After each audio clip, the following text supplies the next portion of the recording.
Bueno, muy bien, y ya nos vamos a meter en la primera de las entrevistas que tenemos previstas para esta mañana. Recién Vero, cuando daba los adelantos, les contaba que íbamos a estar esta mañana con el sociólogo Gustavo Leal. Ustedes saben que el asesinato del policía David Teixeira nos ocupó a los medios informativos buena parte de la semana pasada. El fin de semana estuvimos hablando y mucho, luego del crimen, lo que fue justamente el trabajo de la policía para lograr detener a los responsables de este hecho.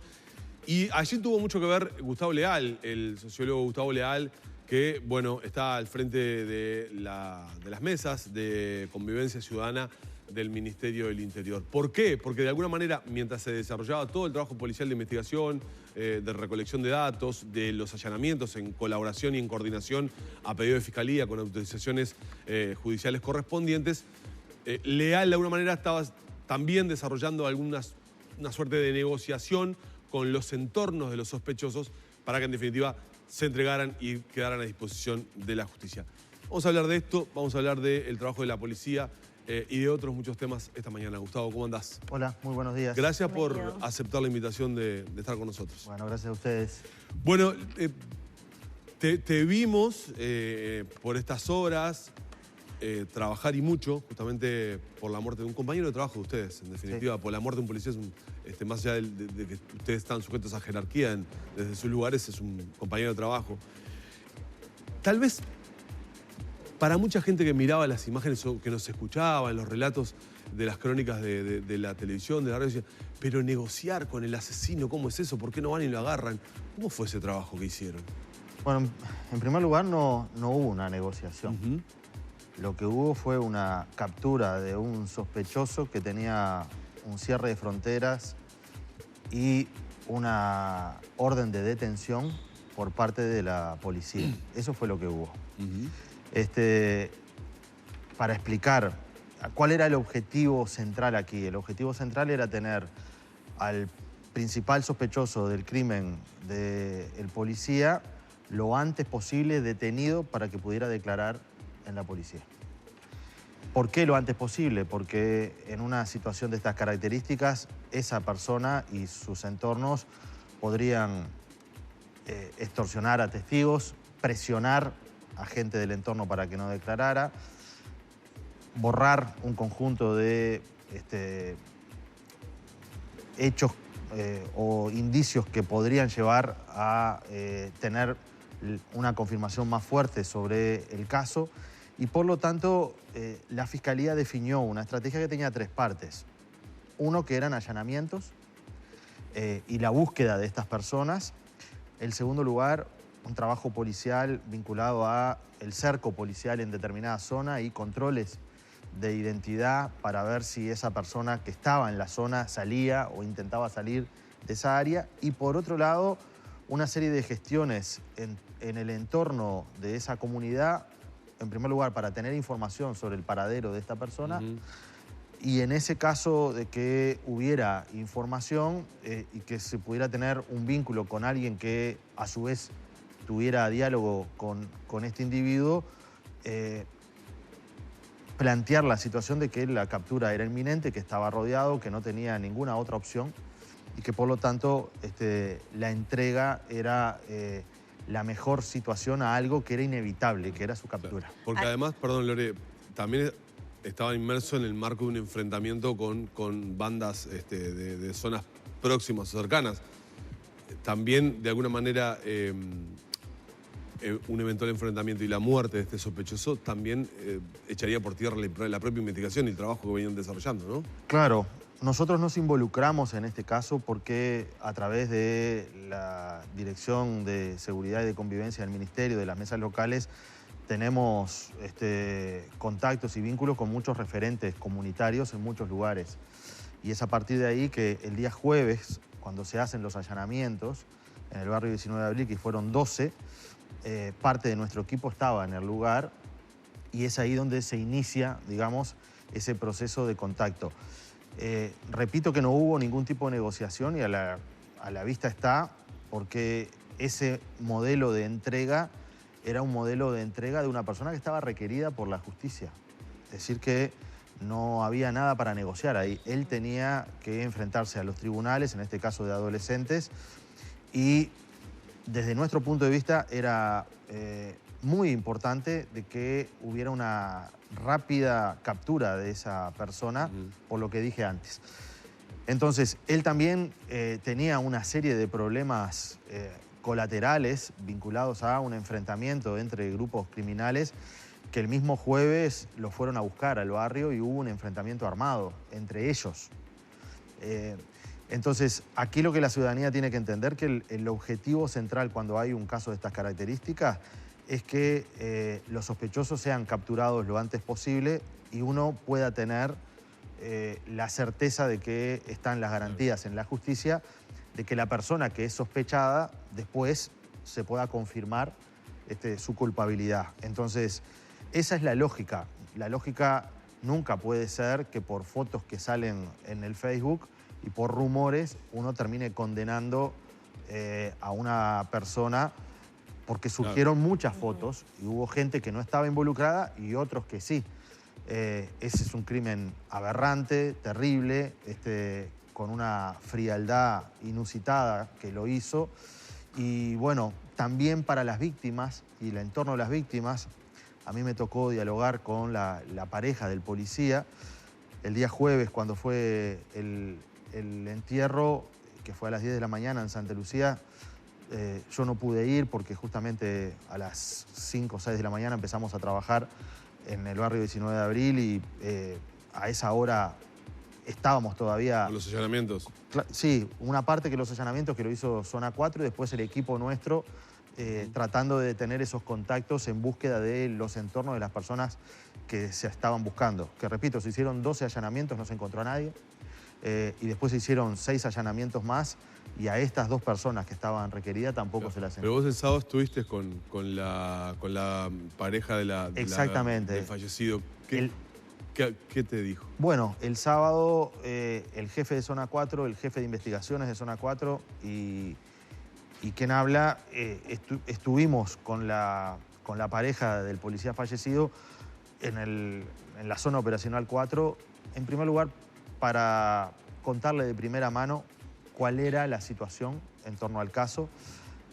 Ella tenía mucha información de la prensa, pero necesitaba, horas antes de que fuera la condena o la formalización, tener claro cuál era el problema, de por qué alguna gente se había entregado, cuáles eran las circunstancias, a quién iban a liberar, quién eran las personas que estaban imputadas.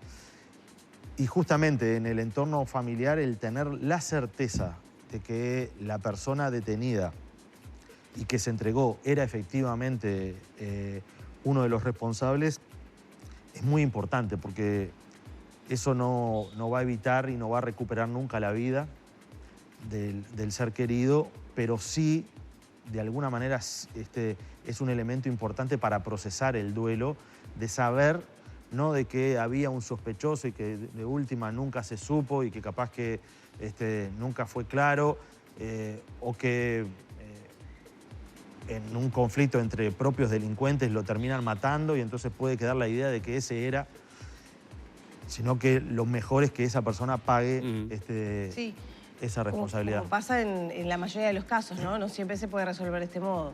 No siempre se puede resolver. Este modelo, la Policía Nacional tiene un equipo de negociadores que son para otro tipo de casos. Un equipo de negociadores que está ubicado en la Guardia Republicana, que dirige el capitán Washington Pereira. Varias veces lo habrán visto cuando hay personas amotinadas, cuando hay situaciones críticas.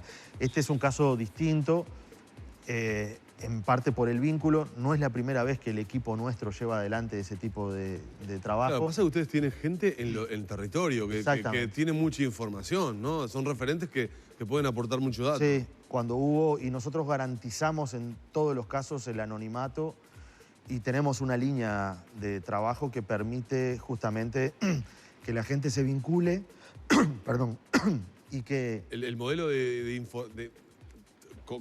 otro lugar o con otro formato, el modelo de informante de la policía, ¿no? Es un modelo de vínculo con la comunidad que permite información relevante. El primer caso donde nosotros como equipo intervenimos fue hace 2 o 3 años en Casaballe, cuando en la puerta de la escuela de Casaballe hubo un enfrentamiento y quisieron matar a la hermana de Mónica Sosa, la líder de los Chingas, y terminaron hiriendo en el corazón a un niño. Sí. Que la bala le perforó el corazón y milagrosamente, por suerte, salvó su vida. Bueno, nosotros trabajamos con la Dirección de Información Táctica en ese momento en el vínculo con la persona que era el sicario, que hoy está detenido y fue condenado, para, bueno, tener información de dónde esa persona estaba. Algunos familiares de alguna manera colaboraron para lo que estuvo previsto en una primera instancia que fuera la entrega, y mientras nosotros estábamos en esa colaboración, bueno, hubo un allanamiento que lo termina encontrando. Es decir, aquí el objetivo era capturarlo, que puede ser a través de un allanamiento, pero cuando uno hace 12 allanamientos simultáneos en un lugar y no encuentra absolutamente a nadie de las personas que estaba buscando, era porque claramente ellos se sentían buscados, y el tiempo aquí es oro.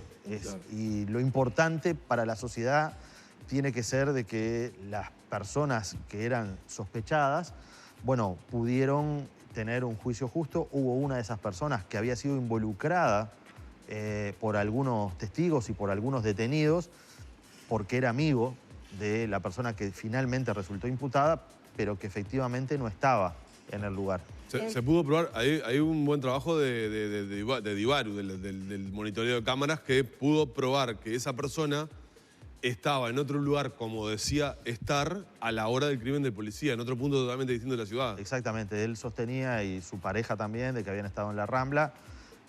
Dieron una cantidad de información, colaboraron también con la información sobre la actividad que ellos habían desarrollado, y eso se pudo comprobar. Quiere decir que en un régimen democrático, nosotros, frente a hechos aberrantes como esto, tenemos que tener la celeridad, pero a su vez la calma suficiente para no cobrar al grito, y para que las informaciones que a veces hay y que se divulgan en las redes, de alguna manera después se traduzcan en una certeza que es la que hoy tenemos. Nosotros estamos convencidos, y también el fiscal y el juez, y en 30 días va a haber, menos de 30 días, en 28 días ahora, va a haber un juicio oral y público donde se van a presentar el conjunto de pruebas que van a certificar por qué hay una evidencia tan fuerte de que esta persona estuvo involucrada.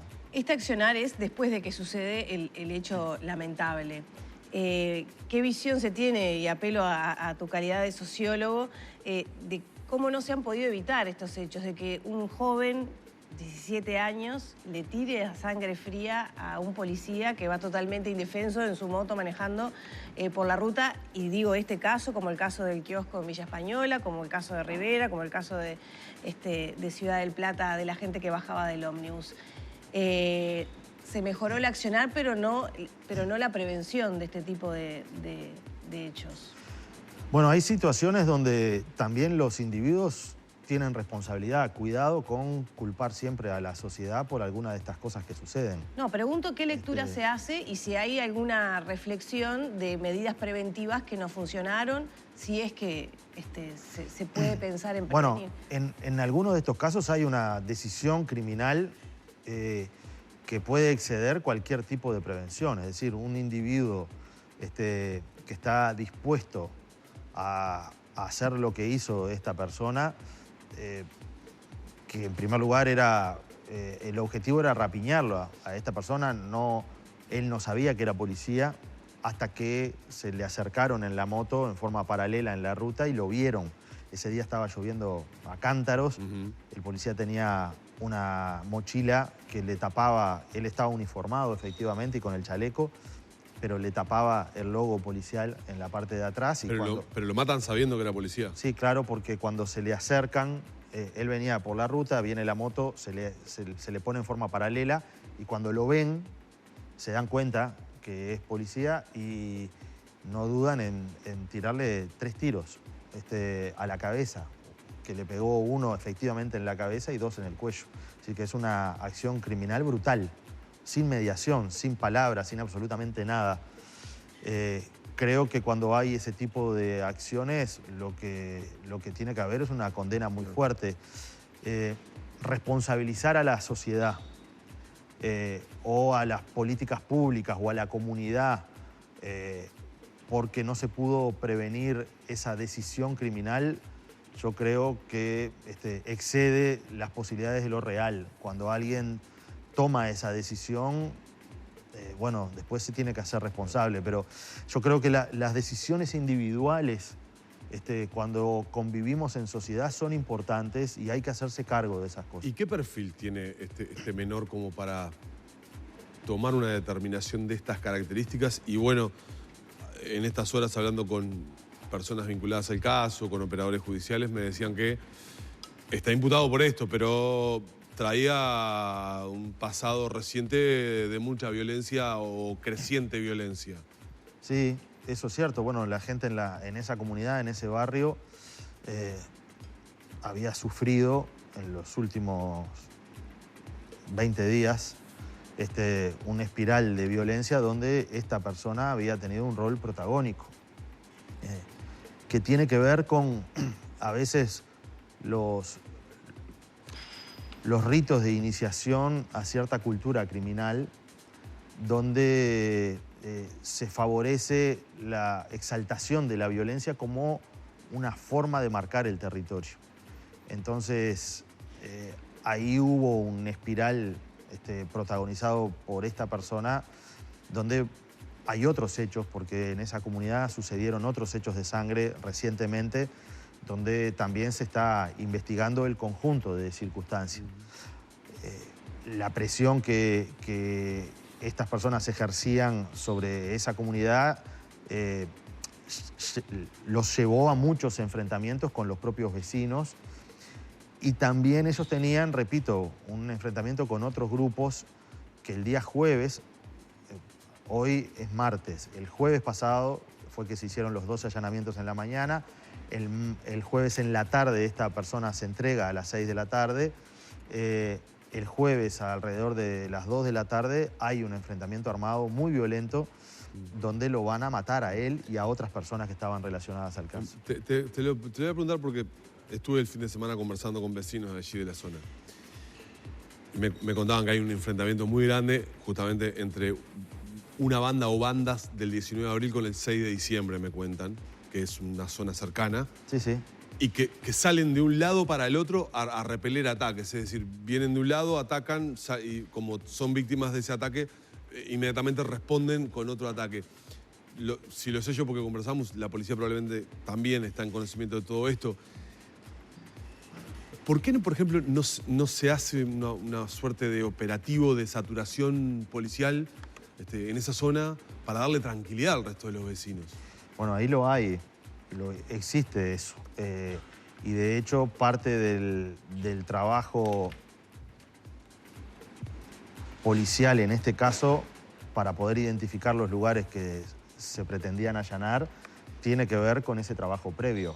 Si uno no conoce el lugar, es muy difícil poder tener intervenciones precisas y saber, bueno, dónde vive o dónde frecuenta determinado tipo de personas. Lo que sucede también es de que cuando existe ese nivel de enfrentamiento por parte de los criminales, hay una decisión de tener una actividad ilegal donde la procura de esas personas tampoco es tan simple. A veces se piensa de que es demasiado sencillo poder encontrar una persona que está fugada. Y no se crean de que es tan sencillo. ¿Por qué? Porque esas personas están al límite, son personas con un perfil muy violento, son personas que amenazan también a los entornos donde ellos están, personas que a veces terminan presionando para que alguien les dé cobijo y los terminan extorsionando. Es decir, es una situación bien compleja. En este caso creo que lo que hubo fue también mucha colaboración de esa comunidad, claro, que ha sufrido mucho la violencia, y que yo siempre digo, los verdaderos héroes, digamos, y gente que con valentía en estas situaciones son las personas y los vecinos que viven en esos lugares y que hacen llegar información confiando en el servicio público y en este caso en el ministerio y en la policía, porque la confianza en lo público en este caso es lo que determina que determinadas cosas se terminen aclarando. La Llera reconocía el aumento de ataques a policías. Ayer hubo una reunión entre el sindicato y el director Pérez a propósito de qué medidas se pueden tomar para evitar o que los policías tengan cuidado. Algunas no coinciden con lo que usted mencionaba. Ricardo Pérez mencionaba circular por lugares seguros, no siempre usar el arma, y usted decía que siempre se puede, que los policías siempre debería haber un lugar seguro para transitar. ¿Qué lectura se está haciendo de este fenómeno y qué se les dice a los agentes policiales que probablemente sientan que no están pudiendo vivir en paz, convivir, hacer su trabajo? Bueno, mire, en primer lugar creo que lo importante es tener información arriba de la mesa que pueda dar claridad sobre cada uno de los casos, porque si bien es cierto que se han concentrado en estas últimas semanas algunos casos violentos contra policías... ¿No son todos iguales? No son todos iguales. En primer lugar, no necesariamente en todos los casos el objetivo fue atacar a un policía en forma previa como decisión. El caso de Villa Española claramente sí lo fue, porque lo tirotearon, pero no hubo un intento de rapiña ahí. En el caso del policía fallecido, advierten, iba a haber una rapiña y advierten que era policía y en realidad le terminan solamente robando el arma. El resto de los bienes que él tenía no se lo roban, porque ahí se ve que tomaron la decisión de que lo más importante era el arma. Yo creo que la política de seguridad tiene que estar orientada a que toda la ciudad sea segura y que se pueda caminar por todas las calles y por toda la ciudad. ¿Le hicieron ruido las declaraciones del jefe de policía? Bueno, yo prefiero plantear una visión sobre lo que una política de seguridad tiene que garantizar. Y me parece que eso va de la mano de un conjunto de acciones de mejoramiento y de los sistemas de patrullaje, de mayor intensidad, en el tema de la videovigilancia, que en algunos de estos casos ha sido bastante clave.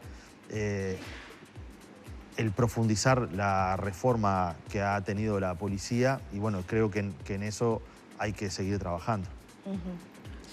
Aprovechamos para cambiar de tema. Sí. ¿Cómo se está...? ¿Hay preocupación por lo que sucedió en Paraguay, esta fuga de varios reclusos que forman parte del Comando Capital? Supuestamente. Mire, la Fiscalía desarrolló en el mes de diciembre, a cargo de la fiscal Mónica Ferrero, una investigación sobre algunas personas que estaban vinculadas o se estaban vinculando al primer comando de la capital aquí en Uruguay a partir de información que hizo llegar las agencias de Brasil, las agencias de inteligencia. Entonces, ahí siempre hay una colaboración sobre ese tema de intercambio de información. Y esa investigación todavía está abierta, eso es lo que yo puedo decir. Hay ciertos temas que son muy sensibles que en el ámbito de la seguridad no conviene explayarse en detalles. Yo siempre prefiero poder comunicar cuando los casos están encaminados o resueltos, porque eso si no dificulta, como es el caso. Lo sabemos que requerimos la palabra de Leal varias veces en estos días y trabajaste con un perfil bajo hasta poder comunicar como ahora. Bueno, en este caso. Claro, porque si no, si uno va haciendo el minuto a minuto en este tipo de cosas... Y porque del otro lado escuchan, además. Claro, puede cometer el error de que el trabajo articulado, que en este caso fue, en el caso del policía, fue el trabajo de la la Fiscalía de Adolescentes, de la Fiscalía de Homicidios de segundo turno, de la Dirección Nacional de Investigaciones con Hechos Complejos y de la Dirección de la Jefatura Operacional de Zona 4, más la Policía Científica, que ha tenido un rol protagónico en que las evidencias que se encontraron se puedan transformar después en contundencia desde el punto de vista de la acusación fiscal. Gustavo, sobre este caso, simplemente hay un mayor todavía que está requerido y que está plenamente identificado. Hay una ¿Que se lo está persona, buscando? sí, hay una persona sospechosa, porque, repito, si bien hay, digamos, información que apunta hacia esa persona y por eso hay una decisión de la Fiscalía de tomar un conjunto de acciones en busca de esa persona, es sospechosa y se transforma en responsable una vez que está frente a los tribunales. Tengo que cerrar la entrevista y quiero 30 segundos, al menos al final. Daniel Martínez hoy anuncia que va a ser candidato a la Intendencia de Montevideo. Trabajaste muy cerca de él en esta etapa de su candidatura para la presidencia de la República. ¿Lo vas a acompañar? Mire, no me disculpa, pero Sí. no me gusta mezclar Está bien. los temas, menos este tema, que es un tema que para nosotros como funcionarios del Ministerio del Interior nos afecta doblemente por la pérdida de una vida, pero también por ser un compañero de trabajo y preferiría no opinar sobre Entonces eso. planteamos otro tiempo para estos temas. Gracias, Perfecto. Gustavo. Gracias a ustedes. Gracias. Cerramos con el sociólogo Gustavo Leal, entonces.